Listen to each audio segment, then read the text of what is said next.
An balimaw an bɛ aw bɛɛ lajɛlen fo k'aw koɲuman dɔn ka don o don timinadiya kosɔn aw minnu bɛ an lajɛ walasa ka aw kunnafoni an ka dɔgɔkun kibaru kɛnɛ kan an bɛ aw bɛɛ lajɛlen fo bi dɔgɔkun kibaru kɔnɔna na an bɛna kuma fɛn minnu kan o de k'a fɔ ko Bankasi mara la sigidala mɔgɔ 19 ni bɔnɛlaw ni lajatigɛwalekɛlaw fɛ a ko kɛra cogo min na an bɛna laseli sɔrɔ o kan ni kunnafoniw daminɛ la ka sɛmɛntiya k'a fɔ Forondé Bamakɔ fana baaraw tɛmɛncɛra tako 24 kun cɛra Bamakɔ yan nɔ laɲini kun ye min ye ɲɛmɔgɔw bɛna dɔw ɲɛfɔ an ye ni kibaruw kɔnɔ mairie district ɲɛmɔgɔw fana b'a la ka fɛɛrɛ tigɛ walasa Bamakɔ bɛ se ka lasaniya cogo min na cɛnɲɛba minnu bɛ sirabaw kan k'olu wuli ka bɔ yen nɔ o baaraw ninnu donna fana ka ban bɛna laseli sɔrɔ o kan laseli wɛrɛw bɛna fara olu kan ni k'o ka tulo garisɛgɛ bi dɔgɔkun kibaru kɛnɛ kan an balimaw ka aw fo ko kura ye ka aw waleɲuman dɔn an ka kibaru kɛnɛ kan an b'a jira aw la fɔlɔ ko Bankasi cercle kɔnɔ jamana cɛmancɛ la mɔgɔ faga binkanni dɔ taara ka ɲɛsin forokɔnɔmɔgɔ dɔw ma yen nɔ mɔgɔ 19 bɔɲɔgɔnko olu ni tora a ko da fɛ a kɛra Jalasagukaw fɛ yen nɔ Jalasagu maire ka dankan filanan Adama Damanko an ni ale ɲɔgɔn sɔrɔ nɛgɛjuru sira fɛ a ye minnu fɔ an k'u dɔw lamɛn. Tiɲɛ kɔni donna kun vraiment n'o yan an bɛ yɔrɔ min na du kɔnɔna na kɔni lakana bɛ yen donc tiɲɛni kɛra forow de la quoi dugu caman de déplacelen bɛ yen o ye Jalasagu yan donc i b'a dɔn yan diyagoya de don u bɛ sɛnɛkɛyɔrɔw ɲini ka sɛnɛ kɛ pour que u bɛ se ka balo sɔrɔ cogoya min na donc u taara u ka foro tutigɛw de la donc o mɔgɔ ninnu taara o sɔrɔ yen donc o ye o bɔnnaw ni na quoi armée yɛrɛ de taara kɔɔri dɔw nɔfɛ ka u ta kɔnɔ n'o ye an sɔrɔla ka suturali kɛ vraiment lakanabaliya kɔni bi a bɛ yen mais an fɛ yan du kɔnɔna na kɔni baasi foyi tɛ yen kungo kɔnɔna na mɔgɔ ninnu bɛ bɔ fan wɛrɛ fɛ de ka na a fɔ exactement u b'an kɛrɛfɛ yan o tɛ n'i tɛmɛna anw kan ka taa ɲɛfɛ yɔrɔ min na ni tant que n'u ma patrouille multiplier yen kɔni mɔgɔ ninnu bɛna bin mɔgɔw kan o kɔni o ye diyagoya ye parce que une fois que ni dimi donn'o la dɔrɔn u b'o profiter nin de fɛ ka na tiɲɛni kɛ dɔrɔn ka boli ka o dogo quoi an b'a ɲini o fɛ ni o sera ka patrouille ninnu caya peut-être o bɛ sɔn ka fisaya kosɛbɛ kosɛbɛ. N'i ye a ta ko 24 ye Forondé Bamakɔ kɛnɛ bɛ sigi an ka jamana kɔnɔ yan nɔ a lawuli kun ye ka se ka sigi ka fɔ ni hakilijagabɔ kɛnɛw sigi bɔnɔgɔla fɛɛrɛw bɛ se ka sabati cogo min na mɔgɔw bɔ diɲɛ fan caman fɛ ka na a ko kɛnɛ kan an ka jɛ ɲɔgɔn fɛ ni ka a ɲɛmɔgɔ dɔw ka laseliw lajɛ ni jaw la. Ni y'a lajɛ fɛn fɛn bɛ sɛbɛn kɔnɔ ne yɛrɛ hakili la fɛn fɛn bɛ ba kɔnɔ a b'an ka sariya sunba kɔnɔ n'o ye constitution ye constitution ye mun fɔ an b'an disi gosi ni mun ye an bɛnbakɛw ye jamana min jɔ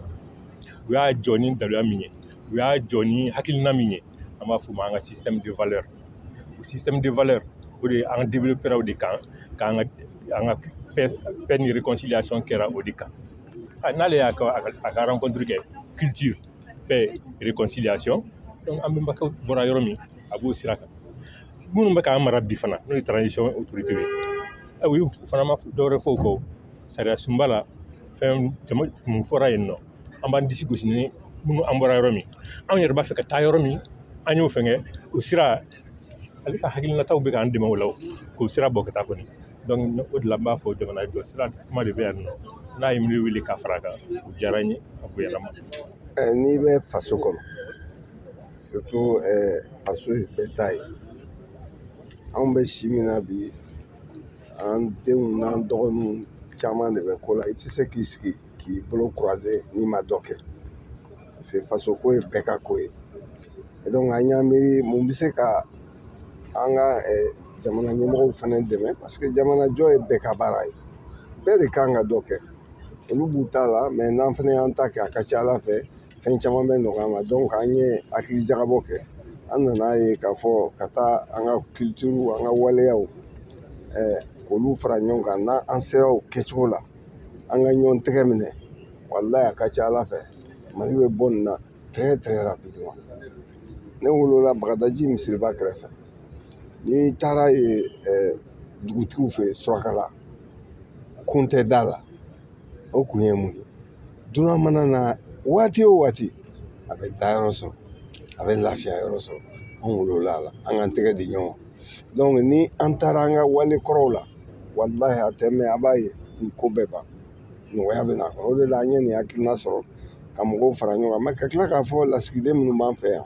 parce que n'i bɛ jamana la f'i k'a ɲini k'a dɔn dugu sigilen bɛ mun kan kana miiri i bɛ fɛn dɔn n'u ye kana miiri ka fisa n'u ye olu bɛ ka fɛn dɔ kɛ n'i y'a faamu ala bɛ aw dɛmɛ a ka jamana la ala y'a kɛ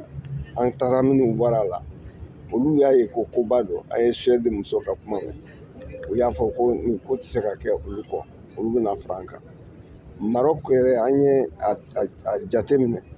an y'olu ka delegation ba de la na parce que an bɛna réunion dɔ daminɛ n tila ka na lasigi dɔ kɛ belebele probablement Marrakech min ye tancɛ an ni marɔkɛnw parce que diɲɛ fɛnw bɛɛ mɔgɔ si kelen tɛ se ka foyi kɛ f'i ni dɔw k'u tɛgɛ di ɲɔgɔn ma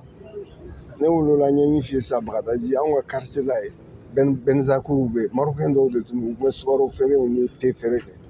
donc an n'olu Tɔnbuktu u sigira yen Jene u sigira yen donc n'an y'an fara ɲɔgɔn kan an caman faralen ɲɔgɔn kan walahi n'Ala n'a kira sɔnn'a ma a b'a ye diɲɛ bɛɛ bɛna Mali in tɔgɔ fɔ wa dun bɛna kɛ ten i b'o fɔ hali n'a sɔrɔ ne salen walahi i b'a fɔ n y'a f'i ye walahi a bɛ kɛ ten jamana walahi diɲɛ mɔgɔ caman bɛ bɔ walahi Ala k'a ɲini ka na Mali la u bɛna hali tubabuw bɛna baara ɲini yan donc a ye mais pour que k'o bɛɛ ka kɛ an ka ɲɔgɔn minɛ foyi tɛ se ka se fɔ an ka bɛn an ka ɲɔgɔn minɛ tant que an diviselen don hali kalamani bɛ se k'an sɛgɛn donc nin ko kun ye an k'an ka wale kɔrɔw lajɛ an kana fila an yɛrɛ ma an k'an tɛgɛ di ɲɔgɔn ma et puis an k'an tɛgɛ di an sigiɲɔgɔnw fana ma minnu b'an kɛrɛfɛ an ka bɛn n'an bɛnna bɛɛ b'i ta sɔrɔ a la o de y'a to an bɛ ka nin lasigi kɛ. Jɛkulu min bɛ wele ko ONASER o ɲɛmɔgɔw ye hakilijagabɔ kɛnɛ dɔw sigi ka ɲɛsin sugunɛbɔnbana bɛ muso minnu min na ka kɔrɔdi kɛ mɔgɔw ma minnu b'a to a bɛ se ka dabila cogo min na bana kunbɛ ka fisa bana furakɛ olu yɛrɛ ka faamuli la a ka fisa musow ka furu joona ka se ka dabila o de bɛ se bana in sɔrɔ sababu jɔnjɔn kɛlɛcogo ye an ka jɛ ɲɔgɔn fɛ ni ka ɲɛmɔgɔ dɔw ka laseli lajɛ. Donc aw welela bi c'est pour que parce que an bɛ ka journée ça est l'ONU a ye don kelen kɛrɛnkɛrɛn n'o ye le 23 mai pour que ka muso ka ɲɛgɛnɛ bɔnbana in k'a kɛlɛ k'a kunbɛn k'a kɛlɛ pour que a ka se ka ban pewu donc n'o ye sini ye donc sini de ye don kɛrɛnkɛrɛnlen pour nous aider vraiment k'an dɛmɛ cogo min na muso ka ɲɛgɛnɛ bɔnbana in a bɛ se ka kɛlɛ cogo min na bana in ye min ye a bɛ muso de minɛ ti ni muso denmisɛnnin minnu ye kɔnɔbara sɔrɔ ni jiginni gɛlɛyara u ma jiginni laban bɛ kɛ bana in donc den bɔtɔ o bɛ sɔrɔ muso min don denmisɛnnin don a fari ma se jiginni ma fɔlɔ ni denmisɛnnin min furula san 13 san 14 o ka kɔnɔbara sɔrɔ o ni dɔgɔtɔrɔ ma ɲɔgɔn ye a ka kɔnɔbara an kɔnɔ ça y est a bɛ peseli min o kan ka peseli min kɛ a ma peseli kɛ n'a ma peseli kɛ ni o taara jigin ka sɔrɔ dɔgɔtɔrɔ t'a kɛrɛfɛ a ma jigin dɔgɔtɔrɔso la o jiginni nin plus souvent a de bɛ na ni bana in ye a bɛ kɛ den min a bɛ kɔnɔbara sɔrɔ den min na o den yɛrɛ o bɛ o ni bɛ to a la et puis ale fana bɛ bana in sɔrɔ ça y est den bɔtɔ gɛlɛya de bɛ wo bɔ ɲɛgɛnɛ sira la donc o b'a to sa ɲɛgɛnɛ bɛna to ka bɔ a kan a yɛrɛ tɛ se ka ɲɛgɛnɛ contrôler donc bi don in kɛrɛnkɛrɛnnen bɛ o de la pour que an ka fara ɲɔgɔn kan cogo min na muso denmisɛnnin furu o bɛ se ka kɛlɛ cogo min na wa hali n'a furula n'a ye kɔnɔbara sɔrɔ k'a fɔ a ɲɛna ka peseli kɛ a ka taa dɔgɔtɔrɔso la a ka se ka peseli kɛ pour que a bɛna jigin wagati min na a k'a fɔ n'a bɛ se ka jigin a yɛrɛ ma ou bien ni a bɛ se ka opérer de ka césarienne kɛ min b'a to a bɛ se ka kisi bana in ma bon Mali la yan an ma sifuru an bɛ se ka parce que an t'a bɛɛ ye et puis a bɛ kɛ fan bɛɛ fɛ pratiquement Mali fan bɛɛ i bɛ sɔrɔ centre de traitement bɛ yen donc musow bɛ se ka taa yen sinon an ye min yɛrɛ lakɔlɔsi an ka service la san kɔnɔ an bɛ se ka muso 200 opérer o y'an ka service ye alors que a bɛ se ka opérer Kulukoro a bɛ opérer Kayi a bɛ se ka opérer Segu Sikaso Mopti Gao Tɔnbɔkutu olu bɛɛ bɛ bana in opérer donc on n'a pas ayi chiffre la kɛrɛnkɛrɛnnen k'a fɔ an bɛ se ka min fɔ aw ɲɛna an kɔni bɛ min dɔn an ka service la an bɛ se ka muso 200 opérer san kɔnɔ welewele min bɛ ne bolo k'a lase communauté ma o y'a ye denmisɛnnin furu ka hakili to la hali ni a furula ni kɔnɔbara sɔrɔla muso bɛɛ ka taa ka peseli kɛ fo ka se jiginni ma o trompe de bɛ se k'an dɛmɛ ka bana in kɛlɛ sinon bana in bɛɛ opéré la bɛɛ ni kana san 10 san 20 bɔ an fɛ yan a ma ban donc dugutɔw la n'i y'a ye olu sera k'a ban olu ye a se k'a kunbɛn de donc kunbɛli de bɛ se k'an dɛmɛ ka se ka bana in ban pewu. Sɛnɛ bɛ se ka yakuba cogo min na ka yiriwa kosɛbɛ Mali, Niger, Burkina ni Nigeria kɔnɔ i b'a ye k'a fɔ ko baaraboloda dɔ sigira sen kan o sira ninnu kan sol valu olu de ye a hakilila ta u ye kibaruyaji kɛ ka ɲɛsin u ka hakilila kuraw ma baaraboloda kura de don min ni a bɛna baara kɛ nin jamana kofɔlen ninnu kɔnɔ an ka jɛɲɔgɔn fɛ ka ɲɛmɔgɔ dɔw ka laseliw lajɛ ni jaw kɔnɔ. AIFDC ye jɛkulu dɔ ye min bɛ sɛnɛkɛlaw dɛmɛ i n'a fɔ nɔgɔ ko la i n'a fɔ engrais donc an bɛ fɛn min na bi donc an bɛ engrais dugukolo bɛ se ka lamanya cogo min na AIFDC ka baara bɛ ɲɛsin sɛnɛkɛlaw de ma sɛnɛkɛlaw bɛ kɛ cogo di i n'a fɔ u b'u dɛmɛ ka dugukolo lamanya cogo min na ka se ka engrais kɛ foro la mais kɛcogoya de b'a la o kɛcogoya AIFDC bɛ k'o dɛmɛ o la ensuite ka dugukolo laɲɛnamaya cogoya dɔ la u bɛ se ka o technique de fɔ mɔgɔw ɲɛna non bi ta ye programme kura de ye programme kura min bɛ taa dugukolo laɲamani la c'est-à-dire que dugukolo sɛgɛnna kojugu donc an bɛ fɛ ka dugukolo laɲamana ka laɲɛnamaya ka sɔrɔ yiriwa k'a lajɛ cogo di dugukolo bɛ se ka baara cogo min na pour que ka se ka segin an ka fɛn kɔrɔw la. Ni sigilen kɔfɛ an ka taa sɛnɛkɛlaw sɛgɛrɛ surtout sɛnɛkɛla a fɔra ko minnu bɛ périmètre irrigué la ani minnu bɛ kɔdaw la an bɛ taa sɛnɛkɛlaw dɛmɛ k'a lajɛ sɛnɛ bɛ se ka kɛ cogo min na ensuite sɔrɔ bɛ se ka yiriwa cogo min na. Dunanw b'a la dugulenw b'a la parce que projet ye jamana 4 de ye Mali, Burkina, Niger ani Nigeria donc maliyɛnw b'a la ensuite dunanw fana b'a la mais projet in bɛ kɛ a dugu na ani bɛɛ de la. A projet bɛ taa Mali bɛɛ la an ma yɔrɔ kɛrɛnkɛrɛnya ciblé fɔlɔ mais a kɔni bɛ taa Mali bɛɛ la min bɛ ne fɛ ka ɲɛfɔ o ye k'aw fo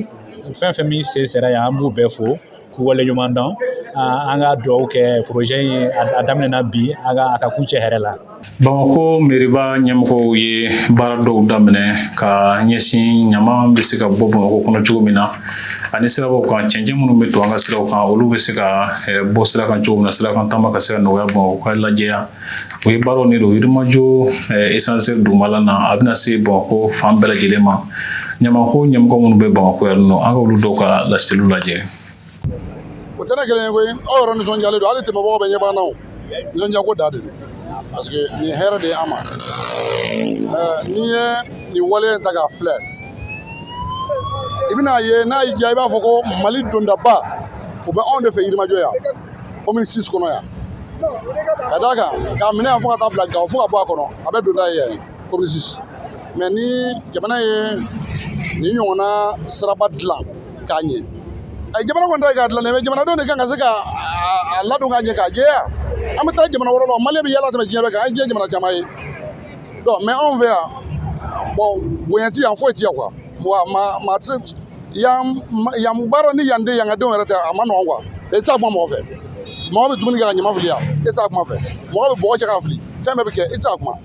donc o ma nɔgɔn jamana dilanli la a bɛ kɔlɔlɔ baden s'i ma n'i ma da la i b'a kɔrɔbɔ sisan i y'i bolo ale cɛ ɲɛ na i ka moto tiɲɛna ne binna mobili ɲɛfɛ i sara o kɔlɔlɔ o y'a kɛnɛ kan ko de mɔgɔ bɛ faga anw ka sira in kan waati bɛɛ waati yɛrɛ t'a la a man ka to olu dɔrɔn ma koyi olu dɔrɔn tɛ maliyɛnw ye o nin ye Mali bɛɛ ka baara de ye maliyɛn bɛɛ de kan ka gidɔrɔn fila jeunesse kan k'a labɛn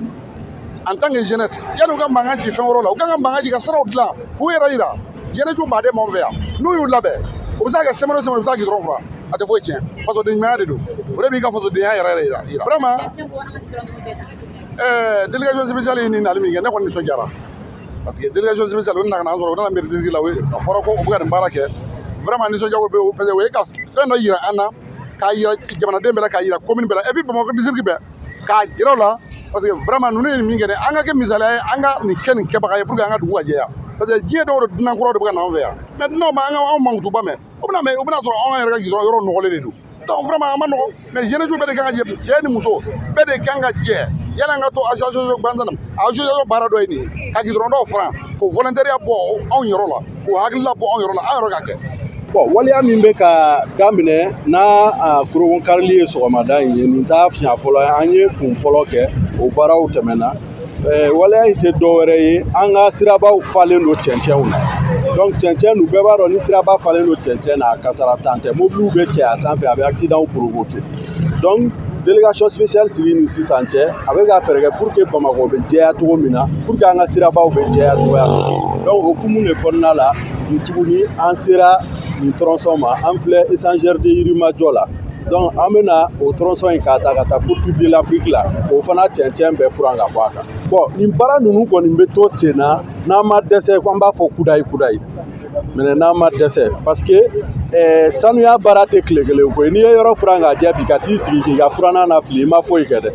parce que a bɛ nɔgɔ tuguni ça veut dire que baara min don a kan ka continuer de donc n'an ma dɛsɛ baara in bɛ continuer de an ka cakɛda an bɛ se ka caman k'a la mais mɔgɔ kelen tɛ se ka sanuya fan si kɛ parce que n'e nana hali ni ne bɔra an ka so ka na e ka da fura don o don n'a man di e ye ka dalala ka jɛ ne bɛ n kɔ don i bɛ ɲamamunan ta ka n'a to a la tuguni donc fo Bamakokaw bɛɛ de k'a k'u kungo ye an bɛ fɛ an ka dugu ka jɛ maintenant an ka mairie mɔgɔw ani voirie mɔgɔw wulilen don an k'u dɛmɛ baara in na walasa baara in bɛ se ka kɛ nimisiwasa ye a kɔlɔlɔ ka bon kosɛbɛ cɛncɛn mana kɛ ka siraba fa a bɛ na ni accident de parce que mobili dɔ mana na fɛrɛ minɛ a bɛ se ka cɛ ou bien moto dɔ mana na fɛrɛ minɛ a bɛ se ka cɛ cɛncɛn b'a cɛ dɛ mobili min b'a ɲɛfɛ a bɛ t'o gosi donc o bɛ na ni kasara de ye a kasara ka bon yɛrɛ danfara min bɛ na to baara ni ɲɔgɔn cɛ o ye k'a fɔ bɔn komi bɔko fɔlɔ peut-être an ye manœuvre minnu ta n'u ka baara kɛ o la rythme kun ka suma parce que f'a kun ka expliquer u k'a faamu baara in bɛ taabolo min kan maintenant comme an n'u bɛ baara la a bɛ wagati jan bɔ donc sisan nɔ expérience b'u la baara in u b'a taabolo faamuya donc o b'a to peut-être baara in an bɛ teliya la wa a bɛ degun min lase population ma tɛmɛ senna mɔgɔw ma caman bɛ se ka b'o la parce que u y'a faamuya k'a fɔ n'an y'a kɛ nin cogo la o bɛ degun dɔgɔya n'an y'a kɛ nin cogo la o bɛ degun bonya o de bɛ se ka kɛ a danfara ye maintenant kuma tincɛ kuma la o kelen in de don an bɛ sanuya ko de ka nin bɛɛ ye donc délégation spéciale sigi ni bi cɛ a ka haminako fanba an ka jamana yɛrɛ autorités u ka haminako fanba Bamako bɛ se ka jɛ cogoya min na u bɛ k'u se kɛ faamaw b'u k'u se kɛ mairie bɛ k'i se kɛ voirie bɛ k'i se kɛ maintenant fo population ka se de ka far'o kan walasa an bɛ fɛ min ka kɛ Bamako ka kɛ min y'a ka ko ye donc ça veut dire quoi bɛɛ kan k'a ye de k'a fɔ ne jɔda bɛ jamana in nɔgɔli la donc pour que k'a jɛ ne fana jɔda b'a jɛli la donc kana na ɲama fili sirabaw kan ani bɛɛ k'i ka yɔrɔ lajɛya fana parce que ni bɛɛ ko jamana faama ou bien voirie ou bien mairie ka taa hali n ka sokɔnɔna furan o tɛna se ka ɲɛ dɛ donc fo bɛɛ de k'i se kɛ a la jɛya ye bɛɛ de ka baara ye. mais fɛn min bɛ wele ko WCVN o ko ɲɛnabɔbaw ye kasidi dɔ kɛ mototigiw ma Bamako yan nɔ stade du 26 mars da la o y'a jira k'a fɔ ko a ko bɛna to senna ka ɲɛsin Bamako ba kini numanfɛ bolo fana ma kinifɛ bolo ta kuncɛlen ka bɔ yen nɔ laɲini ye min ye o de ka se k'a to motobolilaw ka se ka kasidi dɔw matarafa ka kisi kasara dɔw ma minnu bɛ se ka ɲɛsin sɔrɔ minnu bɛ se ka se kunkolo ma minnu ye kasidi sɔrɔ an k'o dɔw ka se ka lajɛ nin ko in na. Vraiment diyara n yɛrɛ de walayi kasiki filɛ nin a bɛ mɔgɔ protéger fɛn caman de la a b'i protéger ka bɔ accident ma samiya mana se fɛnɛ vraiment a ka fisa yɛrɛ de a diyara n yɛrɛ de walayi même salon samiya la ne ye kasiki san voilà o yɛrɛ bɛɛ kari-kari la mais nin diyara ne yɛrɛ de walayi halisa Ala k'aw bolo mɛn aw ka baara la a diyara n yɛrɛ de wa ladilikan min bɛ n bolo a ka di ne ye kɔni mototigi bɛɛ lajɛlen k'i jija ka kasiki ɲini ka don parce que a bɛ mɔgɔ protéger quoi. I y'a faamu wa n'i ye accident kɛ a b'i protéger samiya la fɛnɛ a b'i protéger même au soleil tile a b'i protéger o bɛɛ la i y'a faamu wa o de bɛ ne bolo awɔ merci. an balimaw ne bɛ dan sigi aw ka bi dɔgɔkun kibaru la kumaso kɔnɔ André Traoré Emmanuel Jara ani Burama Traoré olu b'an dɛmɛ baara min na kosɛbɛ walasa a ka se k'an ka jaw bɛɛ lajɛlen lasɔrɔ aw bɛ se ka abonné an ka page YouTube kan Lidi Media walasa aw ka se k'an ka jaw bɛɛ lajɛlen sɔrɔ a waati yɛrɛ fana na aw k'an bɛn don wɛrɛ.